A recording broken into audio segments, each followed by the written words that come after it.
Carter Boucher here with excellent pens. Today I have a real treat for us. A Mont Blanc 1960s flex pen. This has an 18 karat flex point.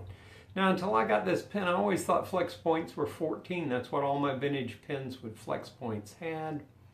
Whether they were super flex or semi flex, they all seem to go with 14 karat. However, I assure you this is a lovely pen. Has the engraved nib, characteristic of a Mont Blanc. It's nice and fat. This is a Mont Blanc 149, my favorite of the fat pens.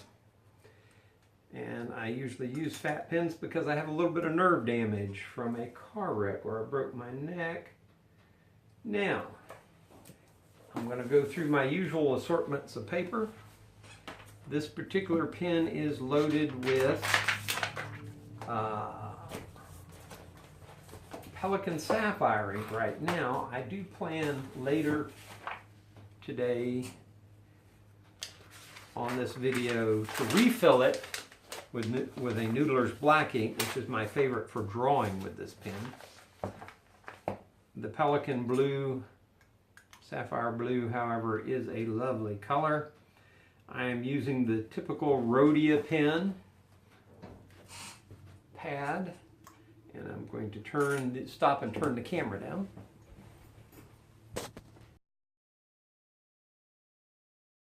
The Rhodia Notepad. It's spiral bound, and it has 1/4 inch blocks. I like these for the demos because it gives you some idea of how large the pen writes. Now, Mont Blanc being a 149 is a large pen.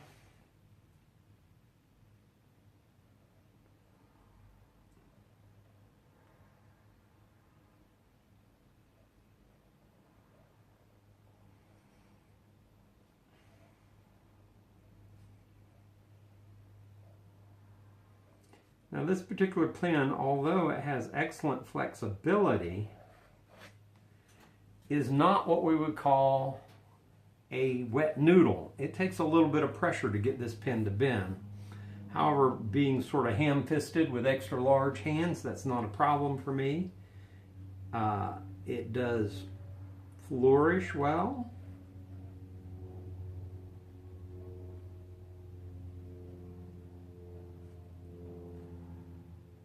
It spreads well and it snaps back well. It is good for drawing. And I apologize, I thought I had the blue ink in this pen, but I appear to have already changed it to Noodler's. It is good for drawing. You can make very small lines, or you can make nice fat lines with character. Now, as with most flex pens, you want to hold it slightly higher angle than you normally would in order to get that extra fine upstroke.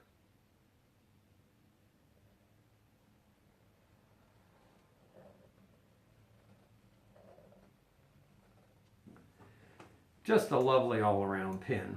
Now, I do like to measure the pens when I show them. As I mentioned before, they are now. I will mention that I haven't actually measured a modern 149. The German gentleman that I bought this from said that this one was slightly different in proportions than the modern 149.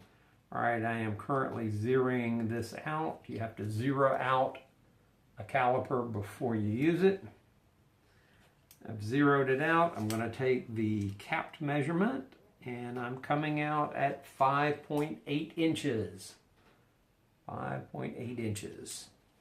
Now, with the cap on, we're going to get, of course, a much larger measurement. In most regards, this is, my caliper actually won't go all the way. Well, get a regular ruler. You will just be patient a second. There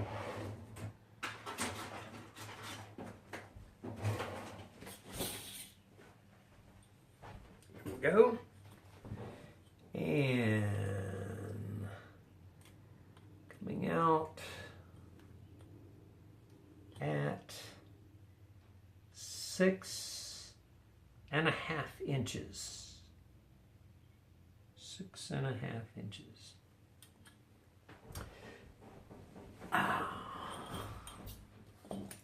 Now for my favorite measurement, the grip section where you hold it. And I am coming out at the smallest point, and of course I'm just doing this visually, but the smallest point, it is exactly 1/2 inch.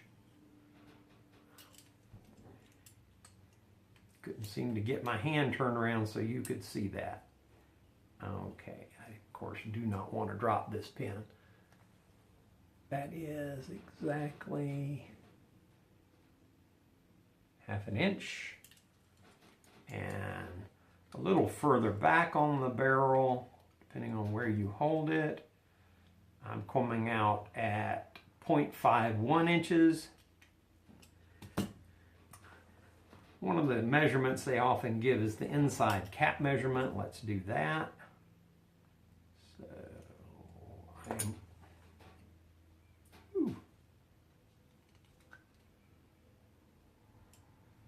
and I am coming up.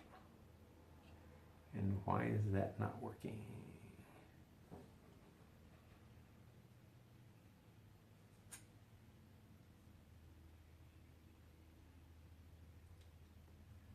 To re-zero it. Okay. And I'm coming up at 0.51 there. 0.51. Okay. And just in case anybody wanted to know, the cap itself is 2.65.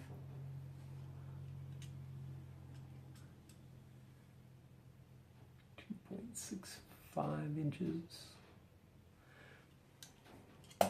It has the normal gold bands, 3 gold bands here. It has the gold pocket clip, and of course the white Mont Blanc star. It has a piston fill. You turn this counterclockwise, put it in the ink, turn it back clockwise, and it will soak up the ink. It has a visual aided section for the ink. But as I mentioned in my review of the Pelican M1000, I always find the visual aided section on this harder to read. If you get enough light behind it, but if I do that, it'll flare out the camera. You can read it. Okay, now as for writing,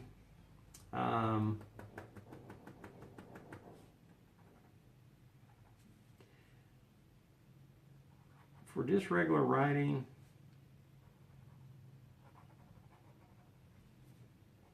I do not find this particular Flex pen very satisfying.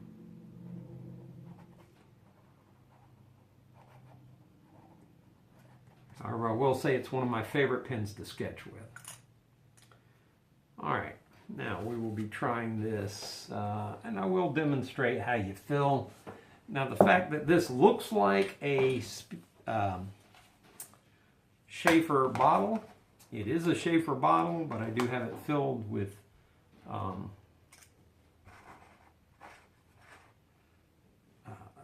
Noodler's ink.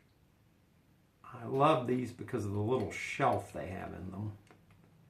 Makes it very easy to fill a pen without getting so much ink on yourself.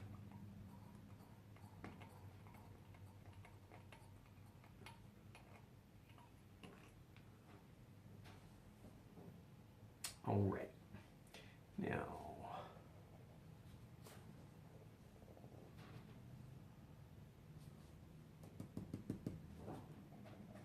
okay, now what I'm going to do, get a couple of drawing pads. Yay. Put this back up. All right, now we're going to, here's a regular sketch pad. It is of the type, it's a Strathmore sketch pad. It's what they call their 400 series, which means it's acid free. It has fairly thin paper. It's a 60-pound paper. So I just do this for casual sketches. But if I want to sketch something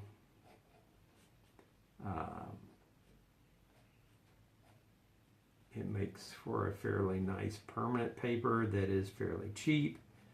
When I want to do something better, I will use, you can see the kind of expressive lines you can get with this pen. It is, oops, moved too quickly and made a blot. One of the problems with pens. And I'm not used to doing the videos yet, so I am still occasionally prone to that. All right, now here's the Bristol pad. Bristol is a hard surface paper used largely by illustrators, people who do comics, that kind of thing. It is acid free. It takes different kinds of ink, and you can see some scribbles from the M1000 up there. This is the Mont Blanc.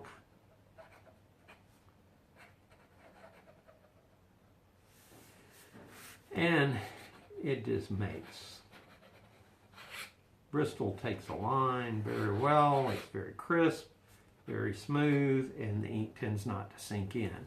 You can do lots of cross hatching without it getting messy and tearing up. You can just keep going over it if you want. I actually don't draw like that, but it gives you an idea that the paper can really take a lot of ink without getting mushy. It is a great thing to sketch on with a fountain pen or dip pen. I also use it for watercolors, acrylics, all sorts of things. And in case you think I'm being wasteful, I will paint over that. All right, now here is a typical moleskin type journal. And here we go. Mont Blanc.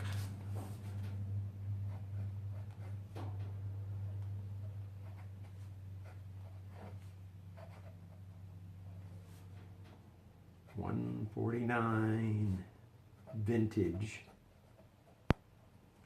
Flex. Now when the guy sold it to me, he called this a Flexeme. A Flexeme pen. I don't know if that was something they marketed in Germany. I'd never heard of Mont Blanc referred to that way. However, as you can see, this pen does have flex. It's not just a soft point like the typical 149.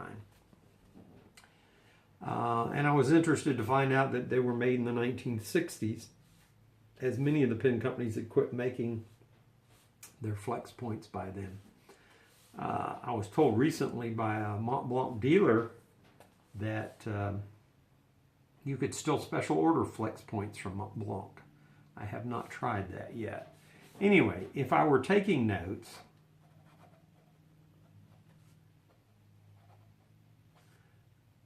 I would not choose this pen.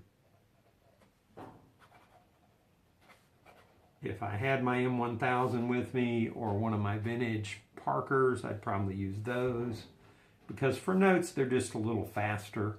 But this pen, when I start trying to do any kind of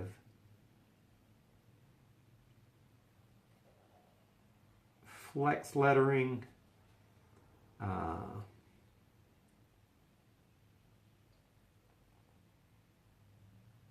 I'm going slowly,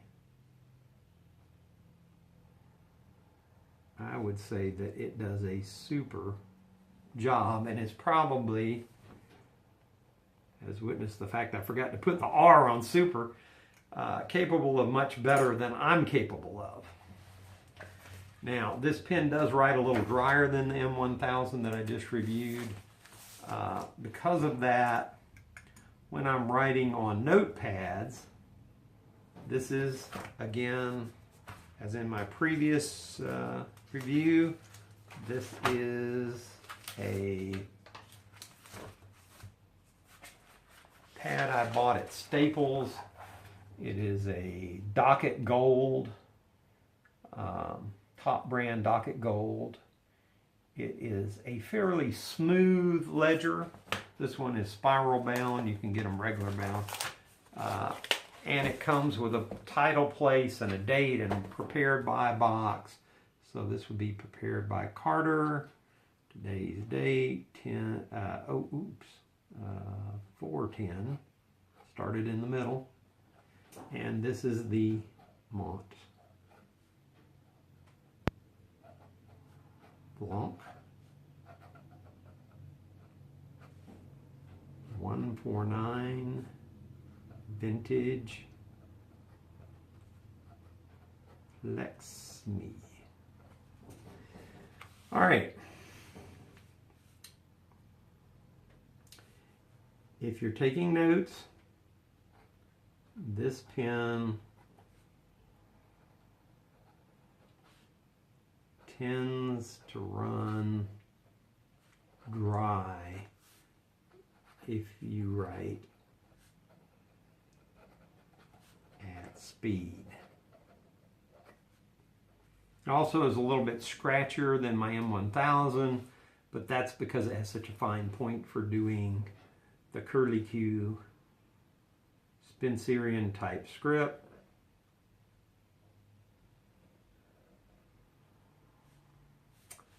And that's not a particularly good example. You can also, by the way, do just whatever you want with it in terms of scripts. It is, like I said, a little stiffer than my Mont Blanc Rosa, and it is also stiffer than my Parker Flex pens. For whatever that's worth. This is a Sam's Club ledger pad. That first line was written with my M1000. This is the Mont Blanc.